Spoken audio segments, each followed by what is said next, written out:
Going on, everybody, this is Jacob Vile. Today I'm going to be doing a video on heat shrink install and how I do it and some pros and cons for it, so stay tuned.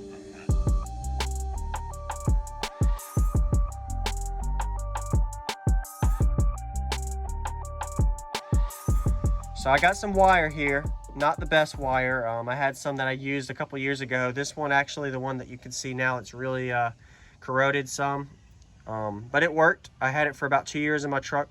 Took it out last year. It was CCA. I think it was like 10% oxygen free. And then this one is actually OFC with the actual heat shrink installed. But anyway, thank y'all for watching. Go ahead and hit the subscribe button if you haven't. Got a lot of car radio content to come, as well as I like to do videos like this as I do installs. So going to be installing some heat shrink, and I figured I'd make a video to show y'all how I install it.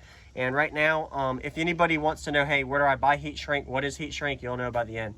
So first off, not the best at this. Do this on entertainment purposes, as well as, hey, this might be something you could install in yours to make it look cleaner, safer, and more efficient, and longer longevity. So you'll actually be able to have your wire last a little longer without corrosion when you have your wire protected, especially the inputs. So that's the purpose of the heat shrink, from what I see, is you want to use it for that.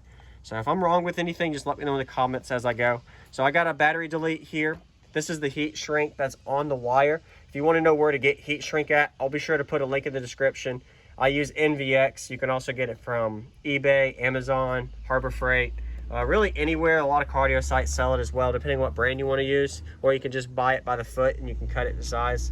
So I use NVX, but that's a good brand. So I use 0 gauge. You also could do it for 4 gauge, 8 gauge. I've even seen some people do it at car shows for speaker inputs, the 8 and 10 gauge that goes to the speaker. But it just depends on what you're trying to do. Not the prettiest build by no means, sorry. But I have a single 400 amp alternator here, and this is a battery delete, so I'll kind of show you the process of how I install the heat shrink. So here we go. So before anything, the biggest problem that I've noticed with this, if I mentioned earlier, is this sat underneath. Let's just assume I didn't have anything protecting my wire. So you can kind of see all of that corrosion build up around it, as well as it doesn't look the prettiest as far as how I installed it. So the way I actually crimped it was I used one of these. I use this crimper to install it. I'll actually do another video on how I use that, but that's how I install all my wire inputs to my wire to input for the crimp for it. So this is some NVX wire I got from NVX. So wanted to show y'all how it looks with the actual wrap and install before I actually show you how I do it. Now here's the tools that I use to do it. I'll normally have some gas with my flame ignite tool, and then I have a couple of heat shrinks here. These are from NVX, so I'll kind of show you how I install them. And it's really self-explanatory once you can see the concept, but the end result is there, and that's the before. But since I'm going to be using it on the vehicle, I'm going to go ahead and take off one that I don't have heat shrunk, so I can kind of show you how it looks. So let me go ahead and get this set up real quick. Once again, let me know if there's any questions y'all have throughout this video, and also if y'all have any suggestions on what I could do to improve, or others. So by the time you watch this video, it's already done, but hey, I'm still learning too. So I have one here that I'm about to take off. This is on a battery delete. So I have a positive and negative. Since I have lithium in the back, I actually run it on the positive and negative on just a little block here. This is the way I used it, and they're in place, so they're not going to move. But some of my wires heat shrunk, some of it's not. This isn't actually it could be heat shrunk, but this is actually just a wire terminal wrap, and you'll see how it just slides right off. So I'll go ahead and grab it. See, it comes right off. So that's not really heat shrunk. That's just like a little rubber wrap that comes with most terminals when you buy them, depending on where you get them. And this is 0 gauge. This is OFC. I highly recommend, if you have the money, invest in OFC, especially if you're doing OFC outside, because it needs to be, it's going to be exposed to heat, weather. The resistance is better, as well as longevity. And you don't want, when it gets water that seeps into here, especially outside and under the hood with heat and moisture, over time you'll have more corrosion problems. With 100% oxygen free, I've noticed that I actually have no problems with that, but I could be wrong. But that's another whole video. Anyway, so now you can see kind of the concept with this. It's pretty tight. So here's how I do it. I'd actually have this. It's really self-explanatory, I'm telling you. Once you have your actual terminal installed to it, it's literally just make sure you have the right size, whether you've got 0, 2 watt, 4 gauge, 8, etc. And you want to get to where it actually, your wire is clear of the covering casing. So this one, for example, I have a little bit of clearance here. Some of them might have more or less, depending on the type of wire. So I have another wire here I can show you as an example. So you see how this type of gate terminal here has a little cover casing on it, but I have a little bit more wire exposed on the back end. So really, it's a poor job. It's all about how you install it and who installs it. But the concept's the same. Make sure you have the amount of length that's connected to the ring terminal itself. And like I said, I use a tool like this to install it. I'll make another video on this, but also if you want to check out, link in the description, I actually can show you where I get that too. Why not?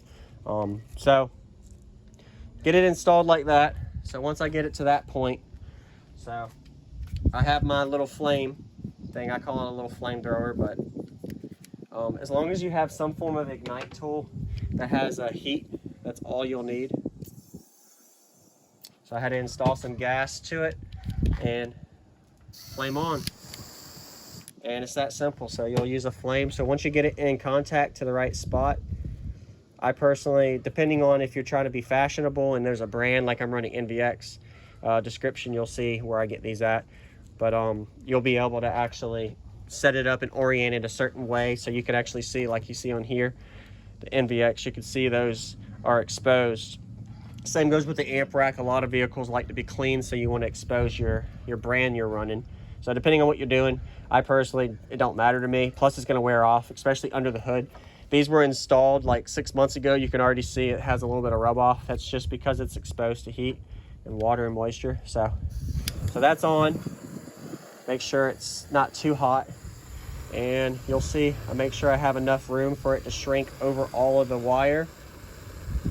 There we go. And of course, proper to use gloves, but I'm not using gloves. Recommended to use gloves. Get just enough heat. Don't get too close to the flame.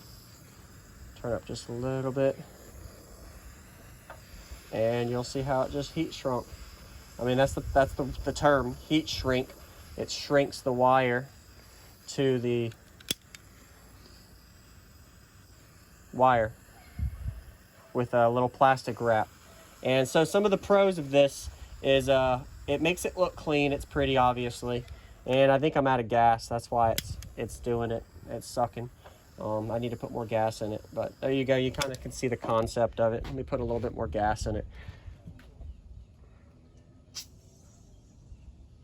All right, so some of the pros. So it protects there we go. It'll protect the wire. It looks pretty. Whenever you got moisture, this will protect the wire from the moisture, as well as you don't want it to be exposed. All of those little wire ferrules and wire pieces. And I mean, I don't know. I guess there's only 3 or 4 pros out of it. And you see there's only just a hair right here that you can see once it was crimped. And depending on if I went in the depth, it would have been a little prettier. So it's a little warm to touch, but that was it. It probably could have done, depending on how the flame was. There was a little wind breeze. You couldn't see it on camera for that, but that's how I got it installed. And it's that simple. After I get it installed, just go ahead and install it back in. Whether you're putting this to an amplifier, you're going to the alternator, you're doing your big 3, big 4, you're running it to batteries, or just a battery delete like I'm doing. It's all the same. And I removed the other little rubber casing over it. That was just a little piece of plastic before. So now what it has. So like I said, once again, thank y'all for watching. Subscribe if you haven't. Still learning. I'm doing videos as I do my installs and my little fixer-uppers and things. So I'm not no experienced professional at this stuff. But I'm glad to share it for y'all to watch as I do it. And stay tuned for more videos. And there you go. Just tighten it down on my little tooling there. And it's done. So the before and after of that, y'all already saw. I just took that rubber out and then added in instead. So depending on how much heat, it can actually fold in and around the actual shape of the material too. So I didn't put too much heat on this, but enough to seal it. I'm sure it could have been a little bit more, but if you wanted to, you could always go back in and put some more flame on it. But anyway, thank y'all for watching. Subscribe. See you on the next one, and stay tuned for more videos.